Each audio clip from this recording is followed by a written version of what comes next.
सुंदरवन जंगल में टुनटुनी चिड़िया अपनी बेटी लूसी के साथ रहती थी। उसके पति की मौत 2 साल पहले बस दुर्घटना में हो गई थी। टुनटुनी चिड़िया बहुत ही गरीब थी। अपने पति की मौत के बाद वो घर चलाने के लिए मजदूरी करने लगी। एक दिन टुनटुनी चिड़िया अपनी बेटी से कहती है, बेटा, देख रही हूँ तू कई दिनों से स्कूल नहीं जा रही है, क्या बात है? माँ, मेरी स्कूल की फीस तुमने जमा नहीं किया था, इसलिए टीचर ने मेरा नाम स्कूल से काट दिया।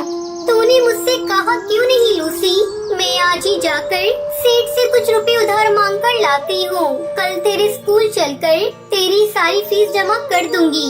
टुनटुनी पैसे मांगने के लिए सेठ के यहाँ जा रही थी। तभी रास्ते में उसे कालू मिलता है।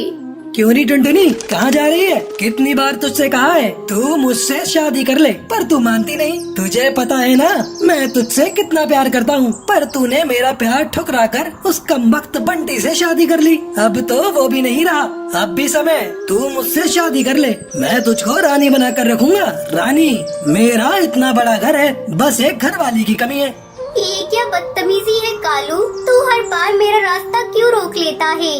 टुनटुनी रानी, तुम इतना क्यों भड़क रही हो? गुस्से में तुम्हारा चेहरा बहुत प्यारा लग रहा है। तुझे शायरी बहुत सोच रही है। अगर तू मेरे सामने से नहीं हटा तो मैं तेरा वो हाल करूँगी कि तू आईने में अपना चेहरा देखना भूल जाएगा। काकी, ओ काकी, इधर तो आना। ये देखो, ये कालू मेरे साथ छेड़खानी कर रहा है। क्या रे छिचोरे, तू क्यों इस बेचारी को छेड़ रहा है? चल भाग यहाँ से, नहीं तो मैं मार मार कर तुझे गंजा कर दूंगी। काकी, तुम हमारे बीच में मत आओ, चुपचाप अपने रास्ते जाओ, नहीं तो अच्छा नहीं होगा। रुक, मैं अभी तुझे बताती हूँ। तभी कुछ और पक्षी वहाँ आ जाते हैं। बढ़ती हुई भीड़ को देखकर कालू वहाँ से भाग जाता है। इस घटना से टुनटुनी बहुत चिंतित हो जाती है। किसी तरह अपने आप को संभाल कर वो कड़कनाथ सेठ के पास जाती है और उनसे कुछ रुपए उधार मांग कर ले आती है। ये देख लूसी बेटा, मैं पैसे उधार लेकर आ गई। अब मैं कल चलकर तेरे स्कूल में तेरा दाखिला फिर से करवा दूंगी। मैं चाहती हूँ तो खूब पढ़े, मेरी तरह अनपढ़ ना रहे। माँ, वो सब तो ठीक है, लेकिन तुम इतनी उदास क्यों दिखाई दे रही हो? सेठ ने कुछ कहा है क्या?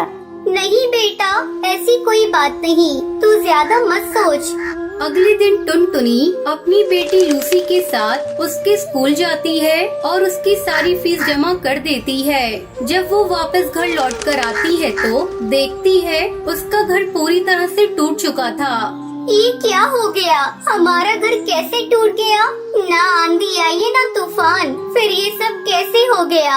मुझे तो लगता है बेटा ये काम उस कालू का है।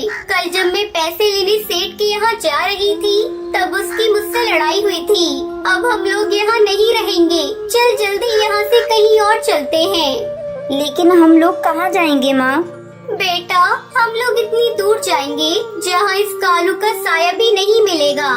फिर दोनों अपने घर को छोड़कर दूसरे जंगल में चली जाती हैं और एक सुरक्षित जगह की तलाश करने लगती हैं। अचानक उसे एक जगह पर पुरानी कुछ बोतल दिखाई देती है। तभी टुनटुनी चिड़िया लूसी से कहती है, बेटा लूसी, ये बोतल, यहाँ कितनी सारी बोतल है, अब हम इनसे नया घर बनाएंगे।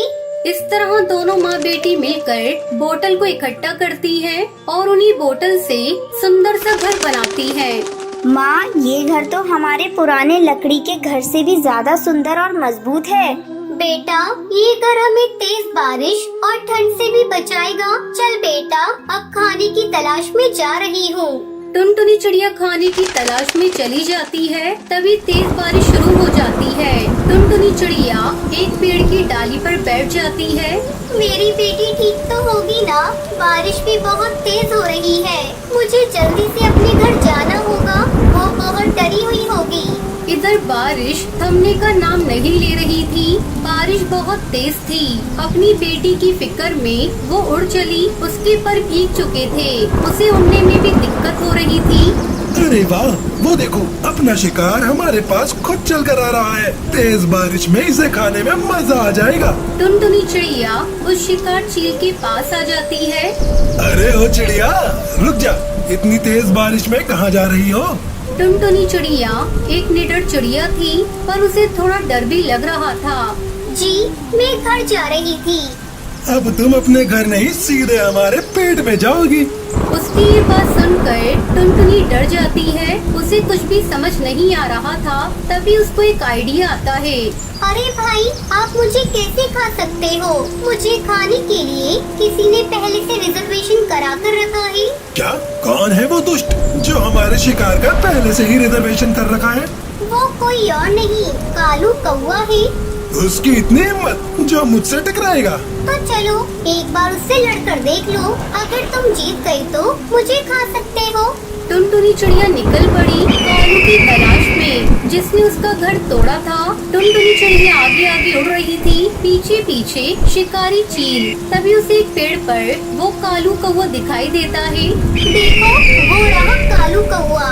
इतना सुनते ही शिकारी चील कालू कौवे पर टूट पड़ते हैं। टुनटुनी मौका देखकर वहाँ से भाग जाती है और अपने प्लास्टिक बोतल घर में खुशी खुशी रहने लगती है।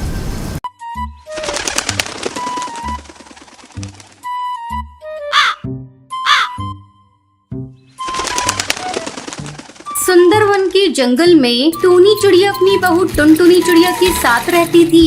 टुनटुनी चिड़िया का पति बंटी कबूतर शहर के जंगल में काम करता था। टूनी चिड़िया के घर से कुछ ही दूरी पर कालू कौवे का अंगूर का बगीचा था। बगीचे में बहुत सारे अंगूर पक चुके थे। अंगूर की मीठी मीठी खुशबू से सारे पक्षियों के मुंह में पानी आ जाता था। एक दिन दोनों सास बहू अपने घोंसले के बाहर बैठी ठंडी ठंडी हवा का आनंद ले रही थी। तभी अंगूर की मीठी खुशबू आती है। माँ जी, अंगूर की बहुत अच्छी खुशबू आ रही है। जी करता है अभी जाऊं और तोड़कर अंगूर खा लूं। हाँ बहू, मन तो मेरा भी अंगूर खाने को कर रहा है, पर तू देख रही है ना कालू कौवा किस तरह अपने बगीचे की रखवाली कर रहा है। अगर हम अभी अंगूर तोड़ने गए तो पकड़े जाएंगे। रात होने का इंतजार करते हैं। जब कालू कौवा सो जाएगा तो हम लोग अंगूर चुरा लेंगे। लेकिन माँ जी, मेरा मन तो अभी अंगूर खाने का हो रहा है। आप ऐसा करिए, कालू कौवे को किसी बहाने से यहाँ बुला लीजिए और अपनी बातों में उलझाए रखिएगा। तब तक मैं कुछ अंगूर चुरा लूंगी, फिर दोनों आधा आधा बांट कर खा लेंगे। लेकिन बहू, अंगूर चुराते हुए तू पकड़ी गई तो हमारी बहुत बदनामी होगी। आप बेकार में डर रही है माँ जी, ऐसा कुछ नहीं होगा। मैं यहाँ से जाऊंगी और आप कालू कौवे को बुलाकर अपनी बातों में उलझाए रखिएगा। तब तक उससे बातें करिएगा जब तक मैं वापस ना आ जाऊँ। टूनी चिड़िया टुनटुनी की बात मान लेती है। टुनटुनी के जाते ही टूनी चिड़िया झूठ मूठ कर चिल्लाने लगती है। अरे अरे अरे, ओ कालू भैया, जल्दी यहाँ आओ। मेरे घोंसले में एक सांप घुस आया है, जरा उसे निकाल दो।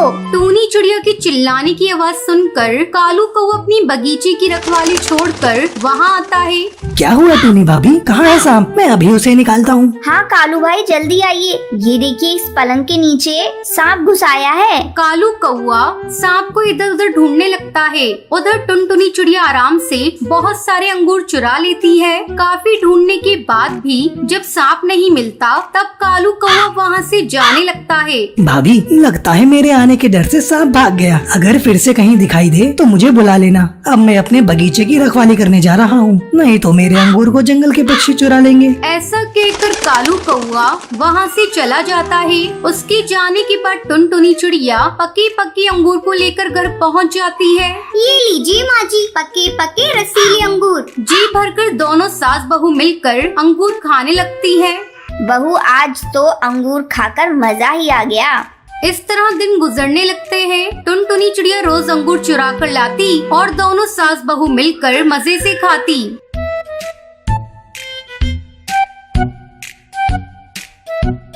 एक दिन कालू कौवे को शक होता है। अरे, रोज रोज मेरे बगीचे से अंगूर कम हो रहे हैं। लगता है कोई इन्हें चुरा रहा है। इसका मुझे पता लगाना पड़ेगा। आज मैं किसी कीमत पर अपने बगीचे को छोड़कर कहीं नहीं जाऊंगा। दोपहर होने पर टूनी चिड़िया फिर से कालू कौवे को बुलाने लगती है, लेकिन कालू नहीं आता। दोनों सास बहू मन मार कर रह जाती हैं। टुनटुनी बहू, अब क्या करें? ये कालू तो अपने बगीचे से हट ही नहीं रहा है।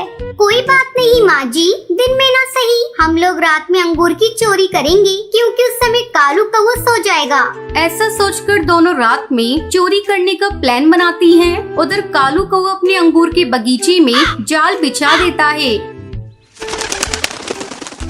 रात में वो दोनों अंगूर चुराने के लिए जाती हैं और जल्दी जल्दी अंगूर को चुराने लगती हैं। वो दोनों बगीचे में बिछाए हुए जाल में फंस जाती हैं। माँ जी ये क्या हुआ? हम लोग तो जाल में फंस गए। अब सवेरे ही सब पक्षियों को पता चल जाएगा कि हम लोगों ने ही अंगूर चुराए थे। तभी कालू कौवा वहाँ आ जाता है और कालू कौवा जोर जोर से चोर चोर चिल्लाने लगता है। कालू भैया धीरे धीरे बोलिए, सारे पक्षी सुन लेंगे, हमारी बहुत बदनामी होगी। लेकिन तुम दोनों की वजह से मेरा बहुत नुकसान हुआ है। कालू भैया मैं तुम्हारा सारा नुकसान भर दूंगी, बस हम लोगों को छोड़ दो, पड़ोसी होने के नाते। कालू कौवा उन दोनों को छोड़ देता है। उस दिन के बाद से वो दोनों अंगूर को चुराना छोड़ देती है।